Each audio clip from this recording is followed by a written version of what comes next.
day to everyone. Hi, I'm Cedric Sibebero and I am Bachelor of Secondary Education major with English. So for today's video, we're going to tackle about the other important community first aid. And on this day, I'm not Cedric, your classmate, your student, or an enemy, or your friend. Instead, I'll be a first responder or a first aider instructor today. Is that okay? And is that clear? Of course, it's okay. So let's not prolong this self-introduction to myself. Let's go and jump to our video.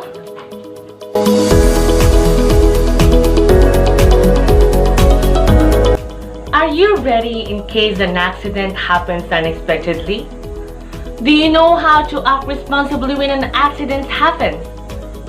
Are you sure of your safety?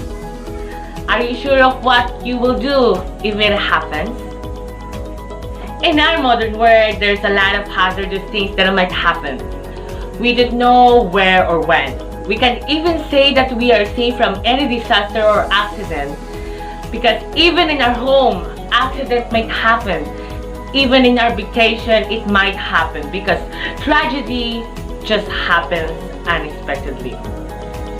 At the end of my video reporting, you may be able to define what are the first aid safety measures that we can do in case of the event of an accident. How to prevent some of the hazardous things that an accident didn't happen. Or what are some home treatments that you can do when you are on the event.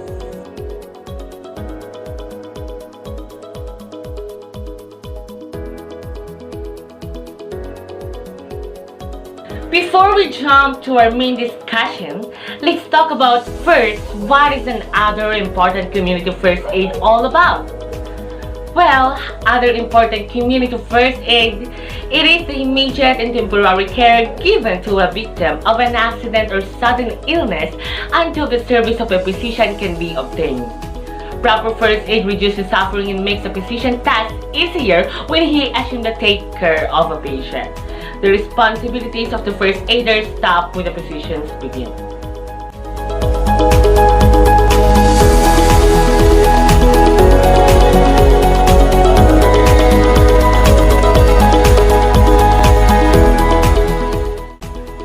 Animal bites.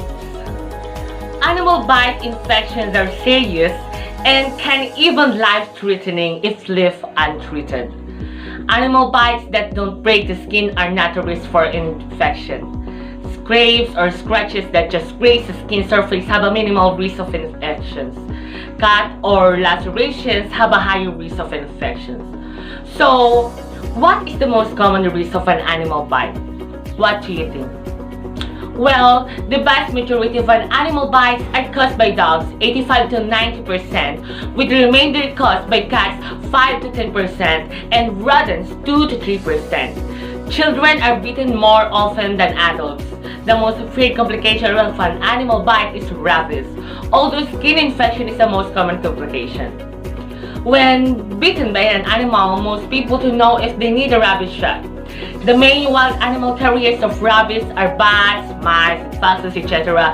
Pet dogs and cats that have been vaccinated rarely have rabies. However, stray animals are often not vaccinated.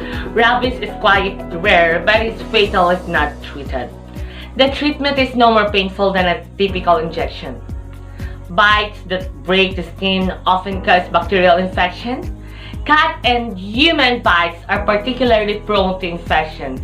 Tetanus can occur if shots are not up to date.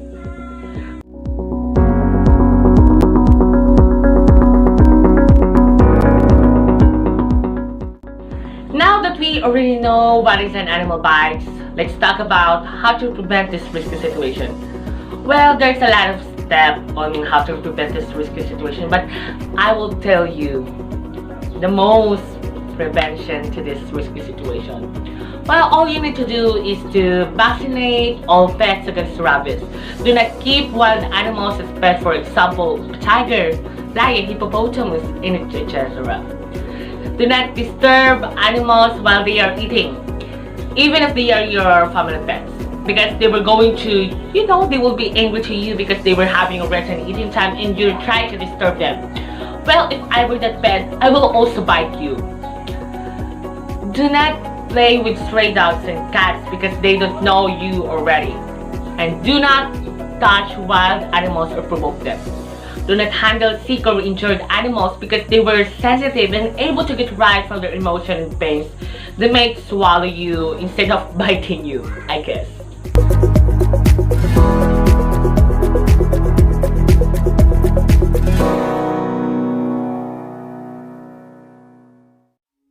So first thing we must do is to scrub the bite immediately with soap and water. Treat as a puncture wound. And if you are bitten by a pet, dog or cat, find out whether it has been vaccinated or rabies. And you know, a healthy pet that has bitten someone should be confined and observed for 10 days to see if it develops symptoms of rabies. Contact the local health department for proper animal observation. Much better to do instead of waiting for the bad outcomes. If you are bitten by a wild animal, contact the health department to determine whether a treatment is needed. You can call a doctor instead of albulario that will sip the rabies from your wounds. I think much better if we will let the health department to do the process because it's more guaranteed and safe.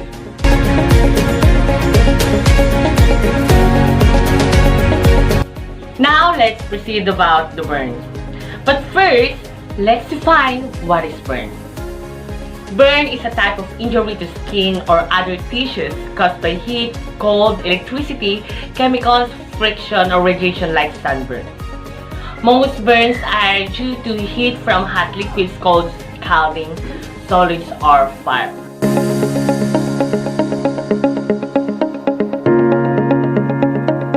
Burns are classified as first, second, or third degree depending on their depth, not on the amount of pain or the extent of a burn.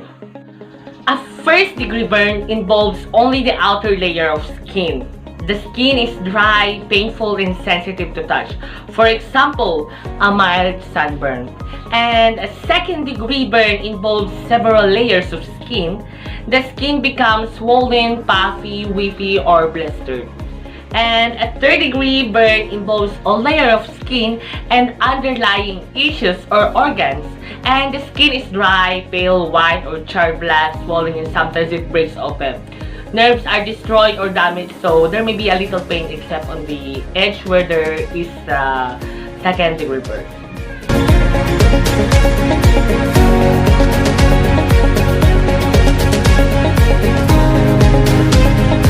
Now that we already know what is a burn and its classification, let's talk about how can we prevent this kind of situation. There's a lot of things that we can do to prevent this kind of situation. The first one, install smoke detectors in your home.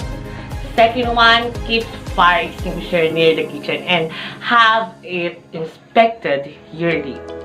And the third one, set your water heater at 120 degrees Fahrenheit or lower to avoid burns.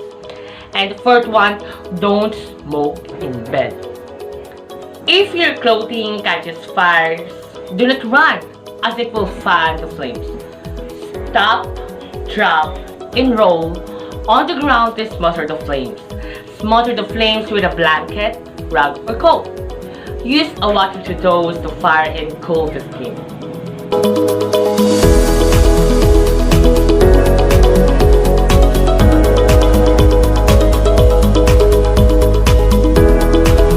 Now let's talk about how to avoid kitchen burns. Common causes of burns is on the kitchen. Probably the fire almost started in the kitchen. Of course, because there is a fire that we are using to cook. Spilling hot water or hot oil on the skin, being engulfed by burning hot streams, slipping and falling while carrying something hot, pulling a hot item out of the microwave without proper protective equipment, or lifting its lid too soon. Well, how to prevent the kitchen burns? Use a pot holder when handling both foods. Turn pot handles toward the back of the stove. Smother burning foods or grease with lid or pot. And the last thing, supervise children closely.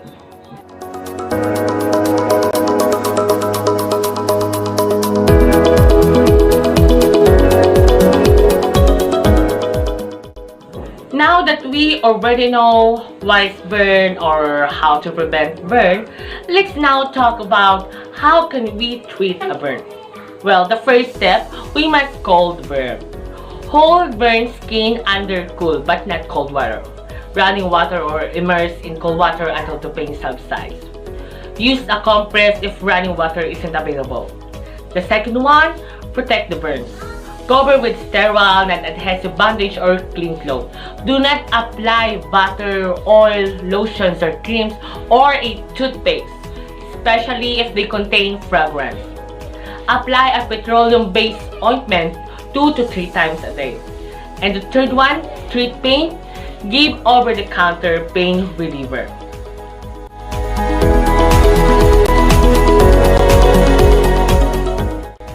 Bumps and bruises.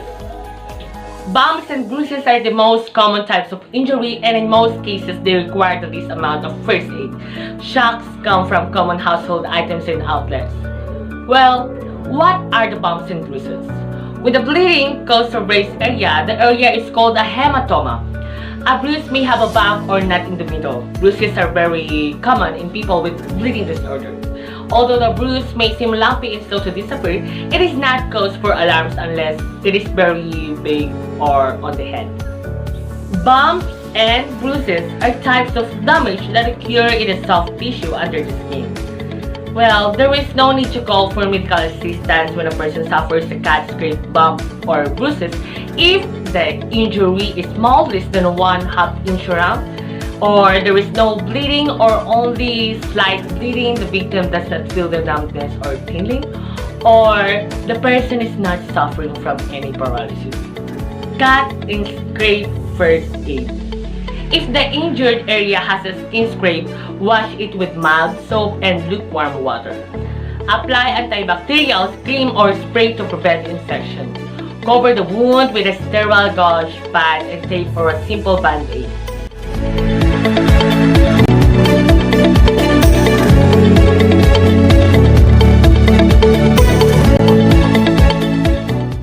Now that we already know what bruises is, let's talk about the steps for treating bruises.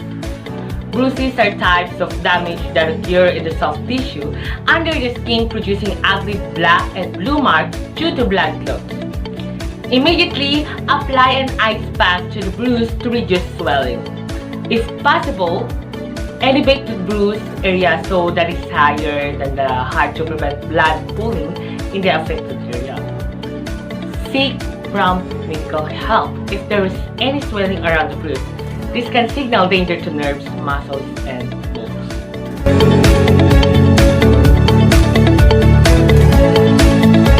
So that was the end of my discussion. So I hope you've learned a lot. I hope you've learned something about my report. Always remember that first aid is emergency care given immediately to an injured person. The main purpose of a first aid is to minimize injury and future disability. In serious cases, first aid may be necessary to keep the victim alive. And to give you a bonus reminder, don't forget the 3 P's. Preserve life, stop the person from dying, prevent further injury, and stop the person from being injured even more. Keep safe and live happily. Bye!